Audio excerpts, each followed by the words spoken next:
अस्सलामुअलैकुम नाज़रीन, JN news HD के साथ मैं हूं नाइला भट्टी। नजर डालते हैं आज की अहम खबरों पर। मेलसी से रिपोर्ट कर रहे हैं शराफत अली शराफत। असिस्टेंट कमिश्नर मेलसी फैसल अहमद मेतला ने मुहर्रम हराम के मरकजी जुलूसों के रोड्स का विजिट किया। जुलूसों और मजालिस के रास्तों की मुरम्मत सफाई सुथराई की हिदायत। असिस्टेंट कमिश्नर मेलसी फैसल अहमद मेतला ने मुहर्रम हराम के मरकजी जुलूसों के रोड्स का विजिट किया।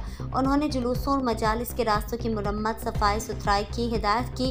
उन्होंने कहा कि हुकूमत की तरफ से जारी करदा ज़ाब्ता अखलाक की पाबंदी को हर सूरत यकीनी बनाया जाएगा।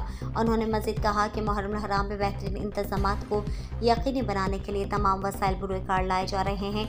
लाइसेंस दौरान मजालिस और जुलूसों में वक्त और रोड की पाबंदी का खास ख्याल रखें। रेस्क्यू 1112 महकमा सेहत, सिविल डिफेंस और दीगर तमाम महकमे मुहर्रम हराम के दौरान इज़्ज़तदारों को हर मुमकिन सहूलियात फराहम कर रही हैं। अमन अमान की सूरत हाल को हर सूरत बरकरार रखा जाएगा। हुकूमत की तरफ से जारी करदा ज़ाब्ता अखलाक की पाबंदी को हर सूरत यकीनी बनाया जाएगा।